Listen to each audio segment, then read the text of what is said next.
Mass travel begins this evening for an extended Chuseok holiday that begins tomorrow. We go live to one of the busiest transportation hubs in the country. In a rare move, North Korea publicly unveiled its uranium enrichment facility. Leader Kim Jong-un has ordered the ramping up of the regime's nuclear capabilities. A private crew has become the world's first civilian to perform a spacewalk, led by a SpaceX mission. It's September 13th, 6 p.m. in Seoul. This is Newscenter. Thank you for joining us. I'm Yoon Jung-min. On the eve of the 5-day Chuseok holiday this year, transport hubs are already busier than usual as many people start traveling to visit their loved ones or are setting off on vacations.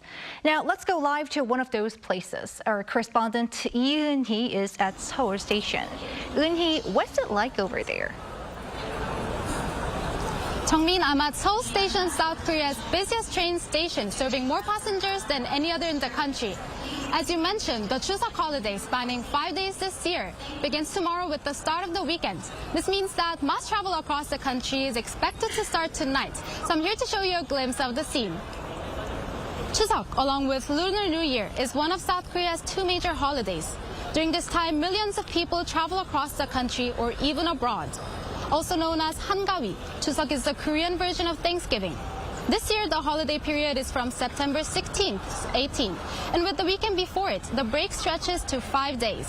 It's definitely a time that leads to some of the biggest crowds of the year, affecting train stations, roads, and highways, as many people travel outside of the capital city, Seoul. The Ministry of Land, Infrastructure and Transport expects approximately 37 million people to be on the move between today and Wednesday, which is the last day of the holiday. The total number of travelers has actually decreased by over 9%, but the average daily travel numbers have increased by nearly 6% compared to last year, likely due to the shorter holiday. Let's listen to what some of the travelers had to say. It's the holiday, so I will meet my family and friends. During the holidays, buses and cars take a long time due to traffic and trains are faster, so I decided to take the train to go see my family more quickly. This Chuseok, I'll be heading down to spend time with my family, enjoying songpyeon rice cakes, having dinner together, having drinks, and maybe even playing a bit of games together. Right, it certainly looks busy. And Eun-hee, what are some tips for those planning to travel over the holiday? The best advice would be to avoid traveling next Tuesday, which is the actual Chuseok day. Tomorrow is the start of the holiday period, but Chuseok day itself falls on Tuesday and is expected to be the busiest travel day. The Korea Transport Institute predicts the overall peak in terms of the number of travelers to be around 6.9 million. More than 88% of travelers are expected to travel by car. In the busiest hours, travel times could be much longer than usual. On the return journey from Busan back to Seoul, usually on the day following Chuseok, Wednesday, most prefer the afternoon hours, so the traffic congestion is likely to be severe at that time. Coming back to Seoul from Busan could take more than 10 hours. To minimize inconvenience, the government has designated today through next Wednesday as a period for special transportation measures for Chuseok. Key measures include waiving highway toll fees for all vehicles for 4 days starting Sunday and expanding the capacity of public transport, including buses, trains, airplanes, and ships. Buses and rail services will increase trips and seats by more than 10% compared to the non-holiday period. Additional measures include installing temporary restrooms at highway rest areas for improved convenience and adding firefighting equipment for electric vehicle fires to ensure safety. In the last 2 days of the holiday period, Seoul's subway and buses will run later into the night than usual. That's all I have for now. Back to you, Jung-min. Our Lee Eun-hee reporting live from Seoul Station. Thank you. Starting from today, patients in non-emergency situations will have to pay more if they visit emergency medical centers at large hospitals. An Sung-jin explains. From now on, people will have to pay more for a visit to general hospital-level emergency medical centers. Starting from Friday, those who are mildly ill or in non-emergency situations will be paying 90% of their treatment costs, which was originally at 50 to 60%. This is according to the Health Ministry, which stated that it will enforce a partial revision of the National Health Insurance Act starting Friday.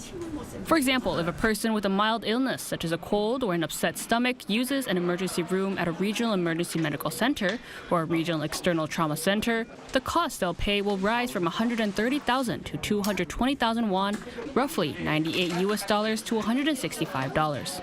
The government stated that this is mostly to prevent overcrowding in emergency rooms and to efficiently deploy limited medical resources, so that people in emergency situations can receive treatment promptly.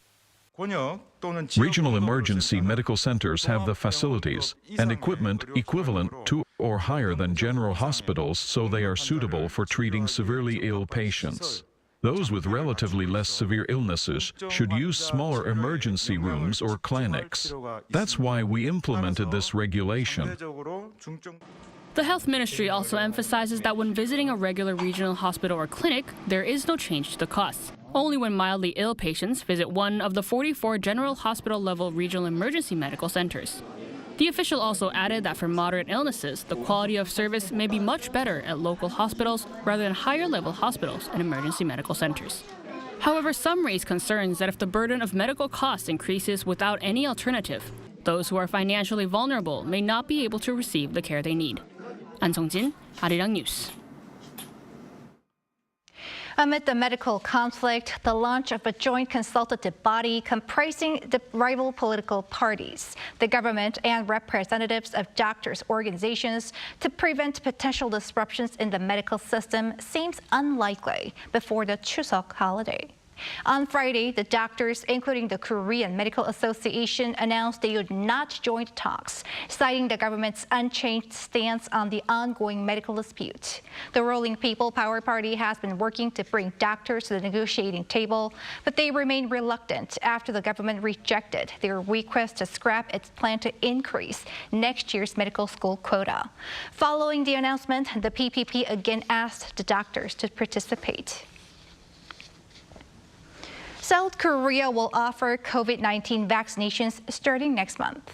The Korea Disease Control and Prevention Agency announced on Friday that the vaccinations will be first delivered to individuals aged 75 and above starting on October 11th. Vaccinations will be free for high-risk groups, including those aged 65 and above, with the cost for everyone else to be determined in early October.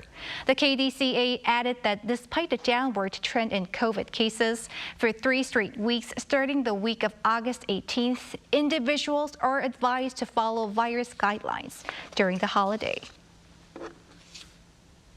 In other news, North Korea publicly revealed a uranium enrichment facility for the first time as its leader Kim Jong-un ordered the ramping up of their nuclear capabilities. The South was quick to lash out at the regime. Moon Hyun reports. North Korea showed its uranium enrichment facility for the first time as leader Kim Jong-un took a tour of the site and urged further nuclear weapons development. Photos released by the state-run Korean Central News Agency on Friday showed Kim walking past rows of centrifuges that process uranium to be made into nuclear fuel, learning about the operation of its production lines. Kim reportedly said he felt strong just looking at the technology on display and pressed for the need to strengthen Pyongyang's nuclear capabilities. He also outlined a long-term plan to do so. Experts say that the surprise disclosure could serve a number of different purposes for the regime. Firstly, Kim Jong-un seeks to demonstrate through concrete actions that his recent statement about exponentially increasing nuclear weapons was not merely rhetoric. Second, the regime aims to convey that North Korea is prepared to counter any nuclear threat with its own nuclear force regardless of who becomes the next U.S. president in the upcoming election. The KCNA did not reveal when the visit occurred or the location of the facility. South Korea and U.S. intelligence authorities believe that North Korea has uranium enrichment facilities in Yongbyon, North Pyongan province, and in the Kangsan complex near Pyongyang. In a briefing on Friday, Seoul's Unification Ministry addressed the KCNA report. The government strongly condemns North Korea for revealing its uranium enrichment facility and its intent to accelerate its nuclear capabilities and produce material for tactical nuclear weapons. North Korea must understand that neither South Korea nor the international community will ever accept its possession of nuclear weapons under any circumstances. The spokesperson added that any nuclear threat or provocation from North Korea will face a strong response from South Korea and the US, based on the robust alliance and extended deterrence system. 문혜련, Arirang News. The Finance Ministry believes the country's economy is continuing to show signs of recovery thanks to robust trading. Park Go-nu has the details. Domestic demand is showing signs of recovery for the fifth straight month in September. That's according to the latest Economic Green Book, a monthly economic assessment report released by the Finance Ministry on Friday. But it's also the second consecutive month the government used the expression gradually to reflect the GDP growth rate for the second quarter, which dropped on quarter. The Green Book says that domestic demand is recovering differently by sector, and that facility investment and the service industry in particular are recovering. But retail sales dropped by nearly 2% on month in July, while the index showing performance in the construction sector dropped by 1.7%. We'll be able to take out the expression showing signs of recovery when retail sales and construction investment increases, as they're all components of domestic demand. While mentioning a boost in private consumption is essential for a recovery, one expert spoke about uncertainties. When the domestic consumption begins to pick up, I think it could have a positive effect upon Korean economy. That, I think, depends pretty much upon the interest rate, how much and how fast interest rate will come down in Korea. The Finance Ministry also points out that recent steady export performances have contributed to the economy showing signs of recovery. Exports saw a rise of over 11% on year in August, mainly due to strong chip shipments. Consumer prices have been stabilizing with inflation last month down to 2% on year, due to a drop in international oil prices and the release of newly harvested fruits. The government said it would do its best to keep stabilizing consumer prices and supporting small businesses before the Chuseok holiday. The Green Book also shows that the global economy has been recovering recently due to better trading conditions and changes in monetary policies. And it said geopolitical risks caused by the Russia-Ukraine war and tensions in the Middle East are still factors causing instability. Park Go-nu, Arirang News. Samsung and LG Electronics swept major awards at the prestigious International Design Excellence Awards 2024. Held by the Industrial Designers Society of America, this year's awards selected winners in 20 categories, centering on key criteria, including design innovation, benefit of use, and benefit to society. Samsung Electronics received a total of 45 awards, 2 golds, 1 silver, and 2 bronze. It won gold for its Galaxy AI UX and advanced design concepts for appliance accessories.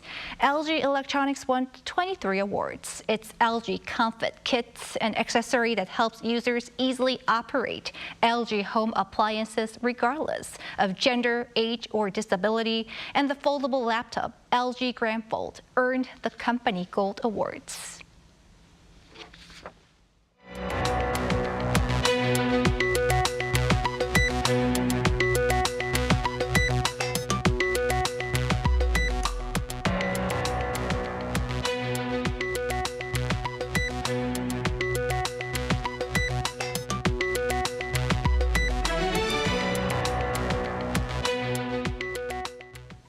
A private crew has made history by becoming the world's first civilians to perform a spacewalk, led by a SpaceX mission.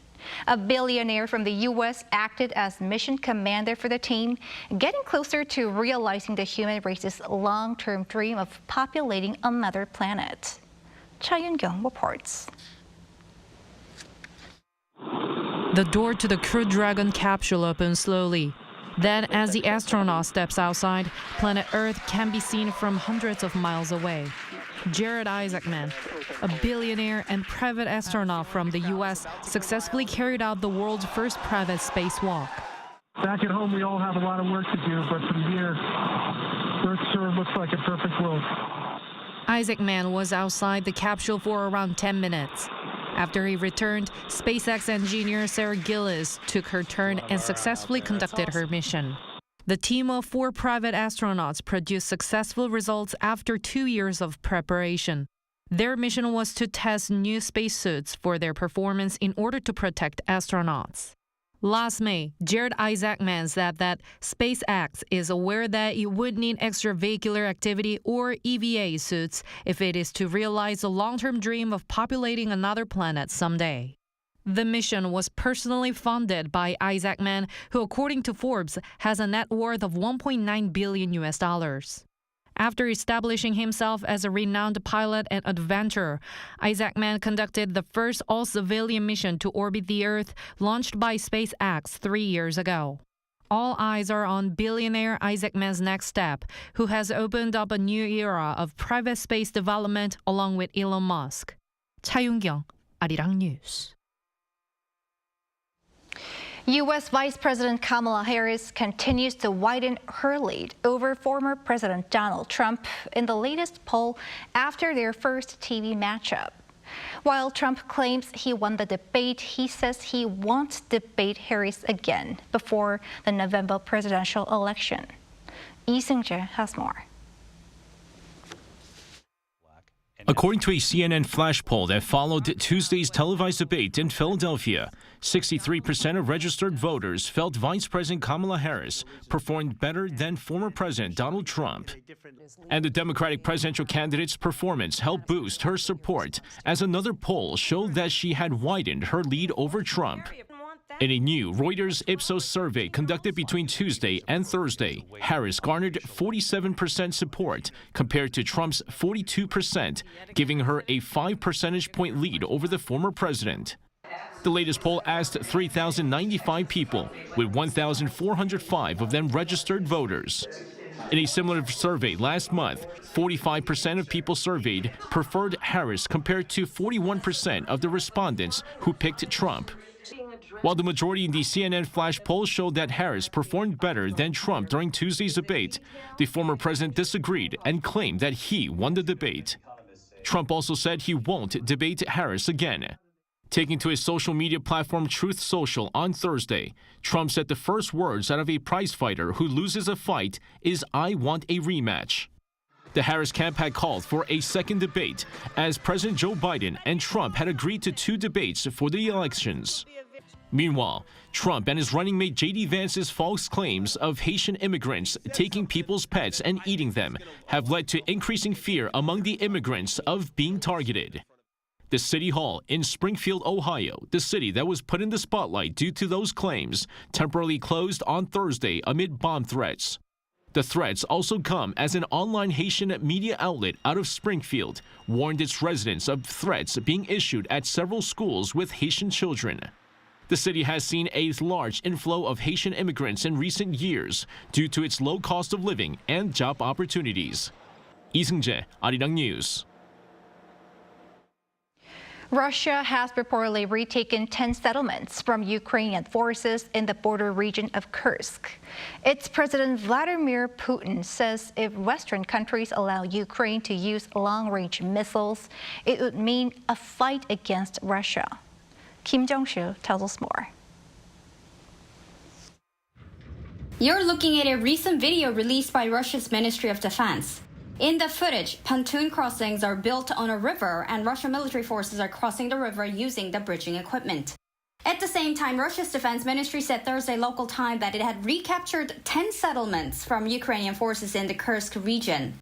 Ukrainian President Volodymyr Zelensky confirmed the announcement, adding that it had been expected. Russians have started counteroffensive actions. It is going according to our plan. Russia has intensified its offensive towards mainland Ukraine as well. According to Ukrainian officials, Russian shelling on Thursday killed 3 Ukrainians working for the International Committee of the Red Cross in a village in the frontline region of Donetsk. Russian drone attacks on the northern Ukrainian town of Konotop's energy infrastructure injured at least 14 people. Ukraine has also accused Russia of carrying out missile attacks on a civilian vessel in the Black Sea. The vessel was reportedly carrying grain from Ukraine to Egypt. President Zelensky has been urging his Western allies to allow Ukraine to use long-range missiles to hit targets inside Russia. The US and UK will likely give a response soon, with Russian President Vladimir Putin already issuing a warning against it. If this decision is made, it will mean nothing less than the direct participation of NATO countries, the United States, and European countries in the war in Ukraine. He added that the decision would significantly change the very essence of the conflict and warned that Russia would respond appropriately to the threats against the country. Kim Jong-un, Arirang News. Over in the Middle East, the Israeli military has declared that Hamas's Rafah brigade had been defeated and more than 13 kilometers of tunnels have been destroyed. IDF commander Itzik Cohen said Thursday that his combat engineering forces located 203 separate but interconnected tunnels in the Philadelphia corridor, of which 9 crossed into Egypt. But he added that every single one had been blocked up before the IDF arrived, either by Egyptian authorities or Hamas themselves. Additionally, reports came out on the same day of an IDF operation last weekend that targeted an Islamic Revolutionary Guard Corps facility in Syria that developed the ballistic missiles and drones. A Syrian TV network reported that there were violent clashes that killed 3 Syrians and 2 to 4 Iranians were captured.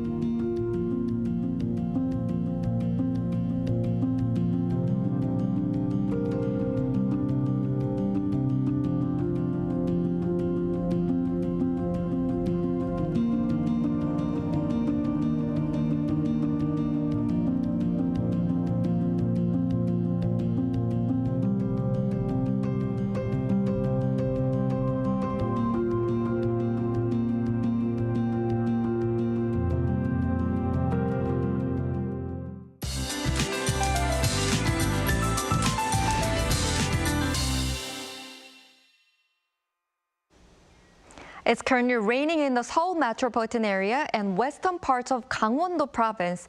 Rain will continue until tomorrow afternoon in these areas. Up to 80 millimeters of rain is predicted by the end of today and up to 60 by tomorrow. By tomorrow morning, very heavy rain of 30 millimeters per hour will be accompanied by gusty winds and lightning.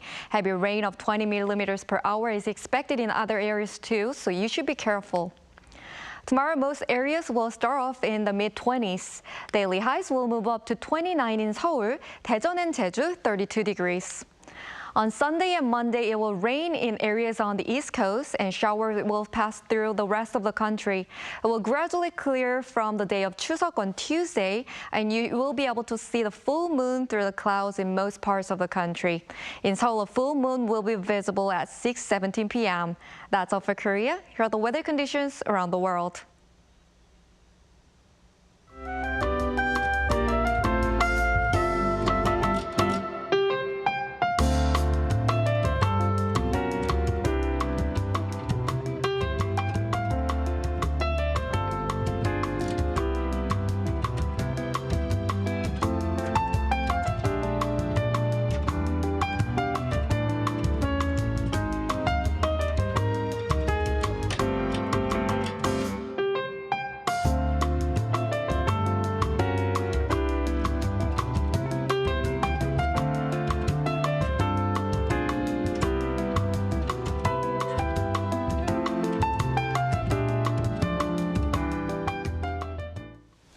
And that is Newscenter for tonight. Thank you for watching. A panel session coming up.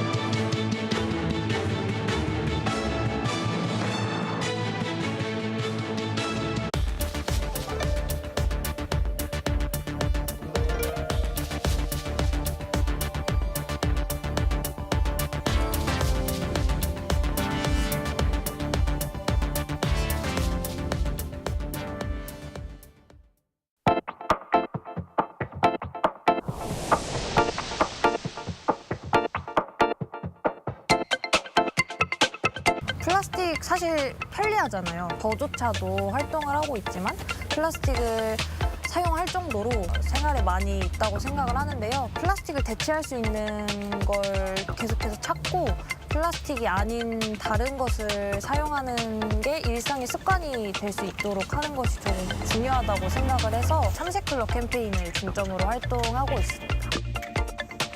저희는 HDP랑 PP라는 두 가지 재질의 플라스틱을 모으고 있습니다. 보통 음식류에 사용되기 때문에 배달용기나 이런 곳에서 많이 볼 수 있고, 그리고 두 번째로는 저희가 업사이클 가공을 할 때 가장 유독물질이 덜 나오는 물질이기 때문입니다.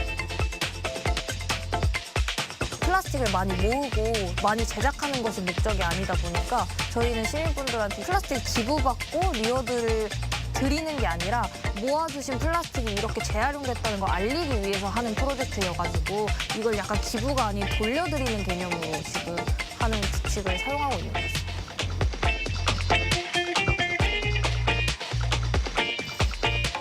불편한 거예요. 사실 이 플라스틱을 실제로 사용하는 걸 모으고 이걸 세척해서 가져오시고 하는 과정이 이 불편함을 사실 해주고 계신 것만으로도 저희는 되게 감사하죠.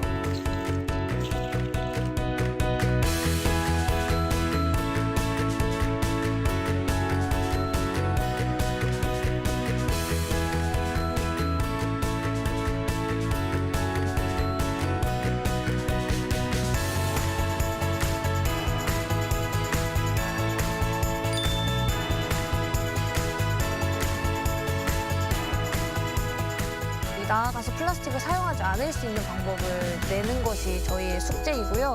그리고 가장 중요한 건 이런 자원순환 활동에 있어서 시민 참여가 어떻게 얼마나 중요한 키워드로 적용이 되는지를 계속 말씀을 드리고 싶어요. 그래서 시민 참여 가이드를 조금 내는 게 저희의 목표이자 바람이라고 말씀드릴 수 있습니다.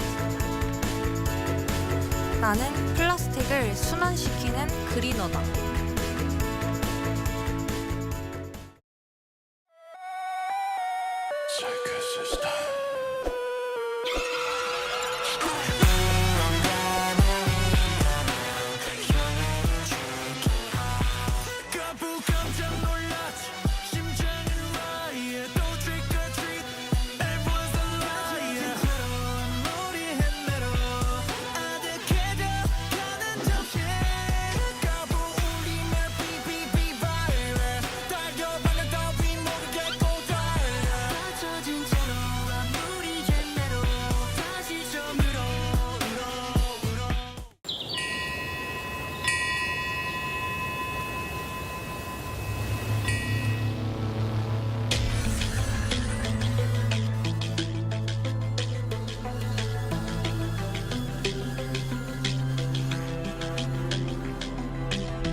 요즘 한국에선 어떻게 노는지 알려줄까? 한국에선 아이돌이 되어볼 수도 인생 번호를 찾을 수도 있지. 제일 핫한 포토 스팟은 여기.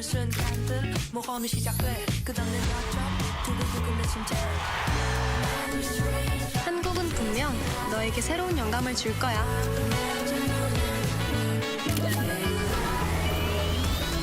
이런 한국, 와보지 않고는 모를걸?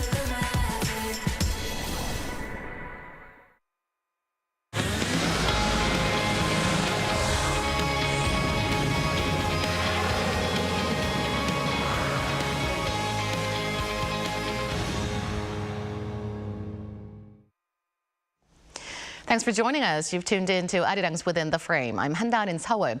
As K-pop continues to dominate the global music scene, more attention is being directed to the inner workings of the industry. Various OTT platforms and media outlets are offering exclusive insights into the rigorous journey of becoming a K-pop idol. This while major K-pop labels are exploring new musical directions to diversify their strategies. On the cinematic front, the highly anticipated sequel to Veteran, I, the Executioner, hit the theaters today with impressive pre-sale numbers. But the overall trends in Korean cinema leading up to this year's Chuseok holiday show a noticeable shift from previous years. In today's episode, we delve into the latest developments in both K-pop and K-cinema. First, we connect with Bernie Cho, president of DFSB Collective, to get the latest buzz in K-pop. Bernie, always great to have you with us. Oh, it's good to be back. All right, so a series of documentaries that depict K-pop from various angles have been released on global streaming platforms, drawing much attention. Made in Korea, which is airing on the BBC, and Pop Star Academy on Netflix are some examples. What aspects of the K-pop scene are they focusing on? Well, you also forgot to mention currently on Apple TV Plus, there's also K-pop idols. So currently, there are not one, not two, but three documentaries, docuseries about the life and times, the challenges, opportunities, the highs and lows of being a K-pop star. I've actually been binge watching all of them right now, and I have to say I've been impressed across the board all around because usually in the West, people have been very dismissive, very critical, and often create a false narrative that somehow K-pop is a factory model and that the kids who go into the system are essentially fantastic plastic robots. What I really like, but I should maybe go so far as to say what I love about these particular documentaries that have come out is the producers. They are a mix of both Western and local Korean producers. And they really approached each of the stories with a lot of empathy, sympathy, but more importantly, objectivity. And I think that although the ratings are hard to gauge because they're streaming OTT platforms, the reviews across the board in major media outlets have been pretty much overwhelmingly positive. I was pleasantly surprised to see that the BBC show, because BBC media critics tend to be a bit harsh, they actually gave Made in Korea very glowing reviews. Specific to the Pop Star Academy on Netflix, Cat's Eye. The timing could not have been more perfect. They released their new single, their new album, their new video. On top of that, they had debuted at KCON in Los Angeles, and then boom, they dropped the Netflix documentary all at once. And so far, they've been delivering in terms of the numbers, whether it's YouTube views, the Spotify streams. The timing was just impeccable. And last but not least, the Apple TV documentary on K-pop idols. I thought the casting was fantastic because it showed the wide range of solo act, boy bands, girl bands, Korean, non-Korean, overseas Korean. And so I think for those who really are curious about K-pop, now watching all three, I think will give people a very well-rounded, very deep dive look into the genre, that it's not a fad, but really a phenomena. And I think for a lot of Western observers and a lot of Western record label executives, the ability to take a deep dive to see what are the ingredients on the secret sauce behind the success of K-pop going global and having success worldwide. This is a great time to do some binge watching.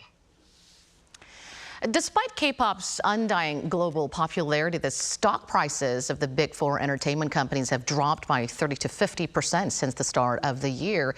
Why are K-entertainment stocks underperforming? Well, look, there's a lot of analysts who study rigorously, daily, weekly, monthly, yearly, on the performance of Korean entertainment stocks. And, for many years, Korean entertainment stocks have not only performed well, but really overperformed and performed above and beyond the rest of the market. Now, the particular Korean entertainment stocks these days have been taking a little bit of a beating, as you noted and as you mentioned. And again, I've read a lot of the financial analysis as to why.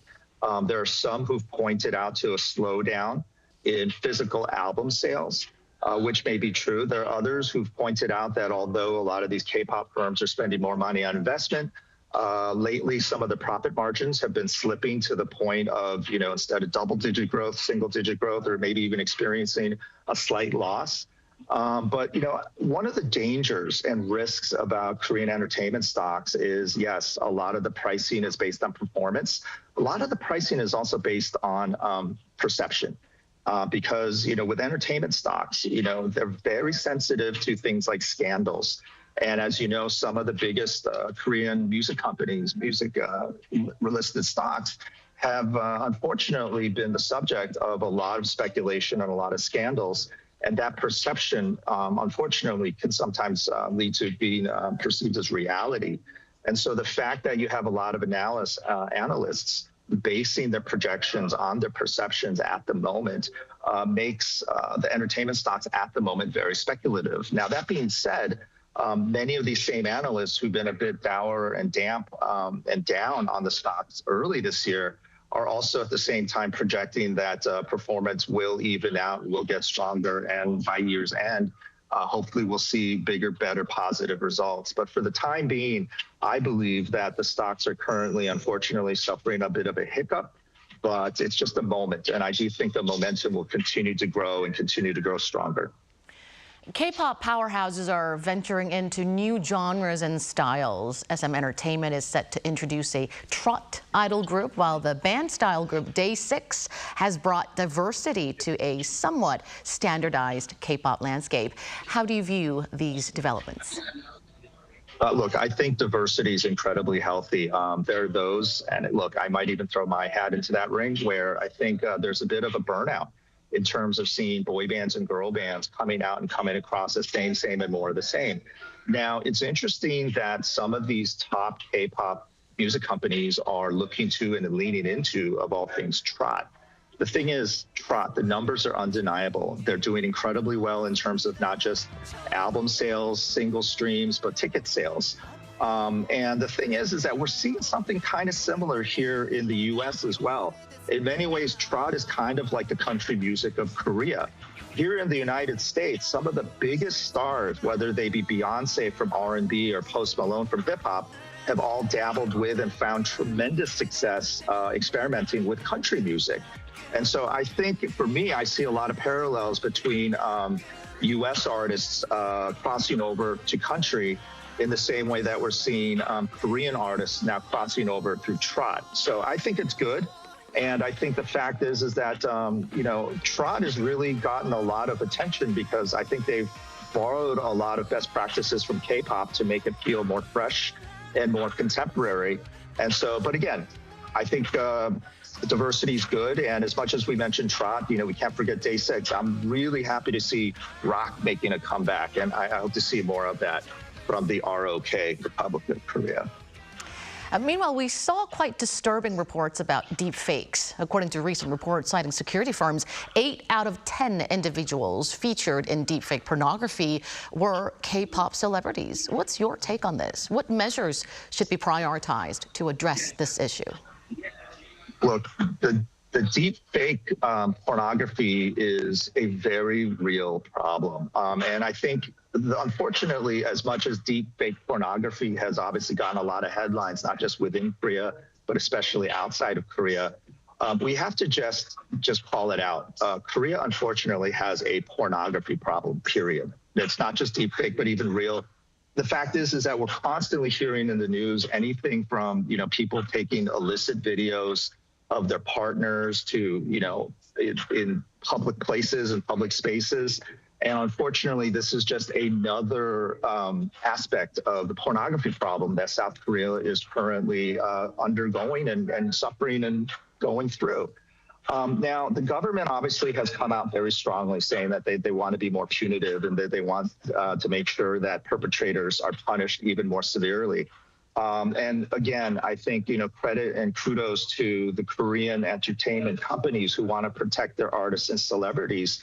They too are stepping up their efforts to go after these deep fake porn creators. But I also believe that as much as punitive measures need to be stepped up and strengthened, South Korea has a serious pornography problem. And I think hand in hand We need to start talking about therapy, rehabilitation, and education as well. Just punishing people even harder is actually just going to drive them into more underground, more overseas, just darker web avenues and venues. And we're seeing that happening right now. And so I think that this needs to be tackled on multiple fronts. This is not just a simple fix to a very disturbing problem. All right, we'll leave it there tonight. Thank you, Bernie, as always, for your in-depth analysis. Thank you. Now let's dive into the latest buzz in K-cinema. The highly anticipated sequel to Veteran I, The Executioner premiered today with impressive pre-sale numbers.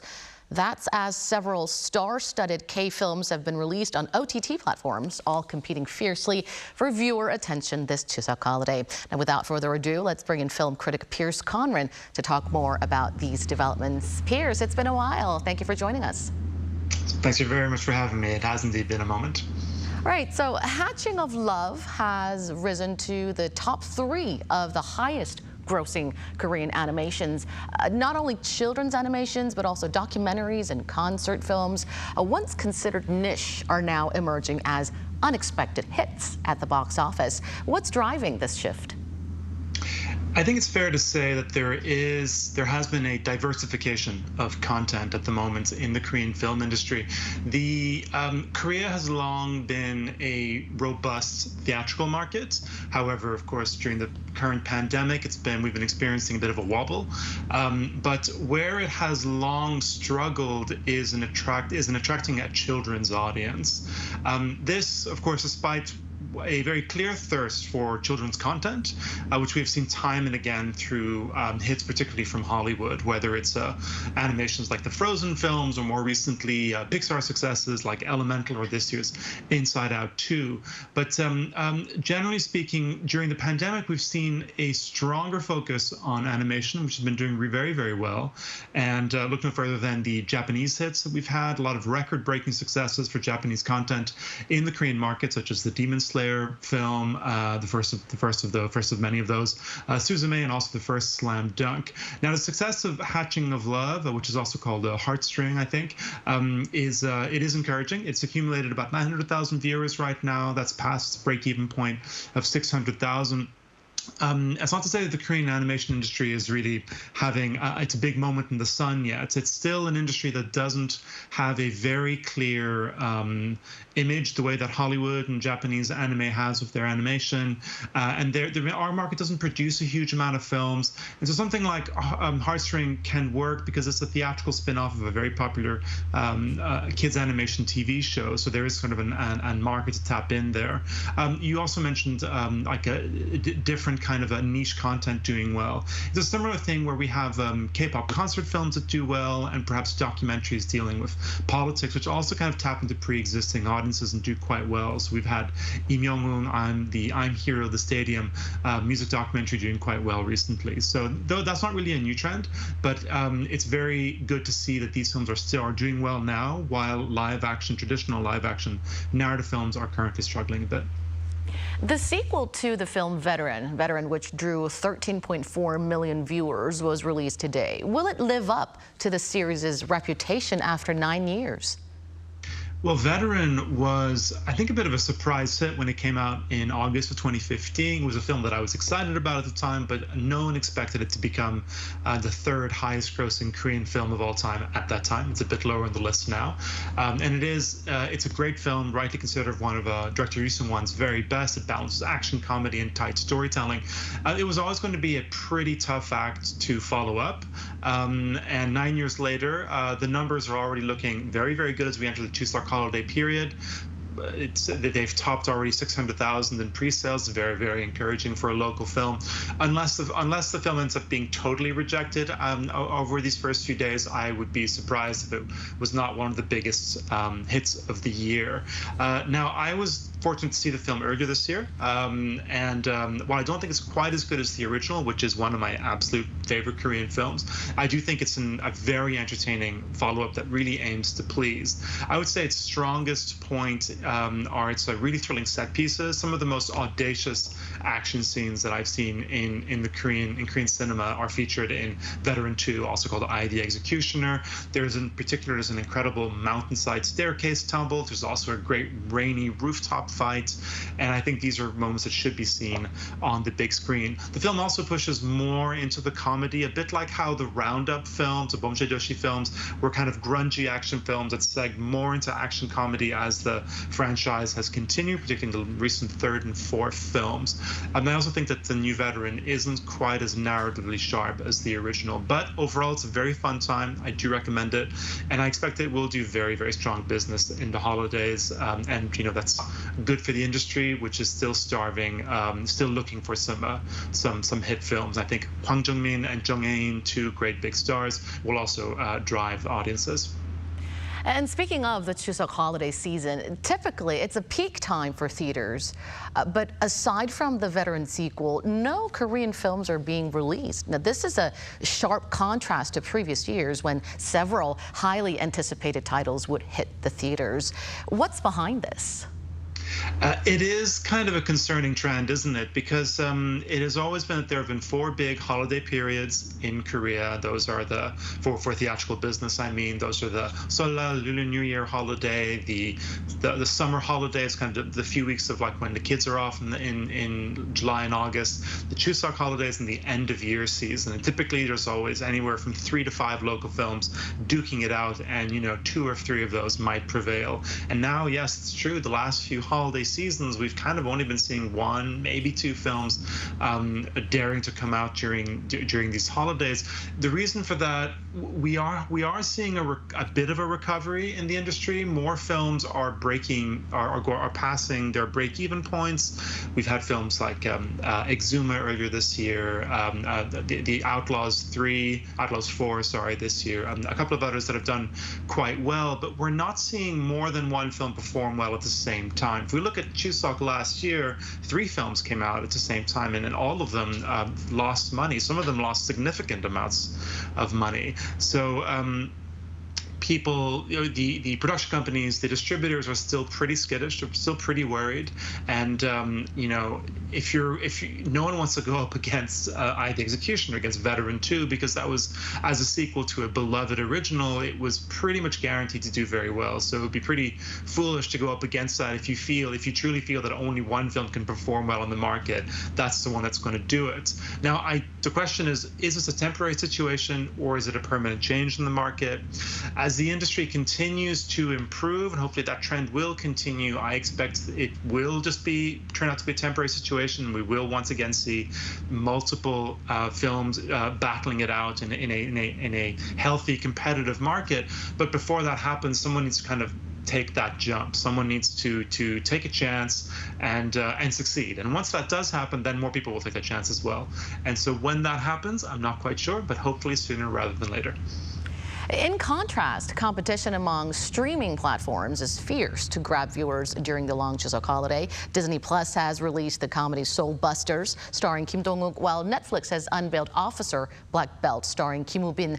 What are you most excited about, and which upcoming release should we keep an eye on? It's true that compared to theatrical fare, we're seeing a lot more on offer on the small screen. This is partly due to the global demand for Korean streaming content, which has been driven by the success of Netflix, not just Netflix originals, but the series that Netflix are licensing from TVN and JTBC and streaming to great success around the world.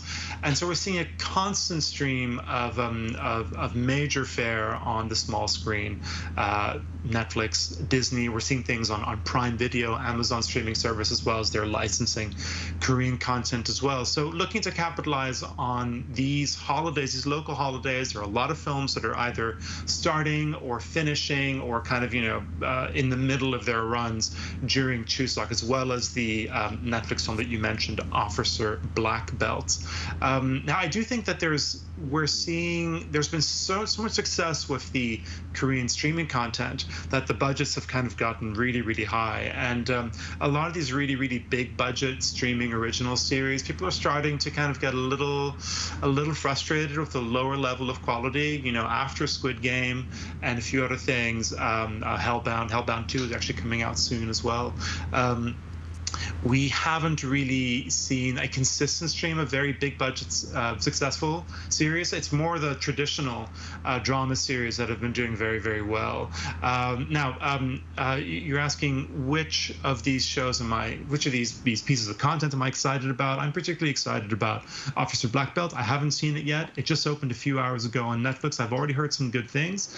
And I am very much a fan of the director, Jason Kim, or in Korean, Kim Jong-un, who made Midnight Runners before, a great Police Academy action comedy film, and also the Netflix series Bloodhounds, a really kind of a punchy action drama. And this is very much in that wheelhouse. It's also kind of a bit in the veteran wheelhouse, because it's about a martial artist who ends up being roped into, he gets like a probation period as a police officer, so he gets to use his skills as a cop, and that's kind of what Jung In-'s character does in The New Veteran as well. So they're kind of skirting the same territory, and while they're not directly competing, as one is online and one is in the theaters, I imagine viewers will compare them, and I'm curious to see how they do so. Soul Busters is also a cop comedy, but this is very, very much a comedy. It's largely a farce. It's very, very broad. It's light, very light entertainment, and I think it will find some fans, but it's not something you need to invest yourself much in. It's something you can kind of have on in the background. Beyond that, the Queen Wu is a show that just ended its run last night, so people will be watching the 4-episode finale during the holidays. That's one of those big budget shows which hasn't been super well received. I had a lot of problems with it. Viewers have felt the same way, but all the same, there is a lot to choose from for people who are staying home for the holidays this year. All right, those of you planning to binge on streaming platforms this Chuseok, those are some great contents you can turn to. Thank you, Pierce, for sharing your thoughts with us today. Have a great Chuseok holiday. You as well. Thanks for having me. And that does it for this edition of Within the Frame. We'll be back with more interesting topics to discuss same time next Thursday. For those of you here in Korea, have a great Chuseok holiday. And for all others watching from around the world, see you next week.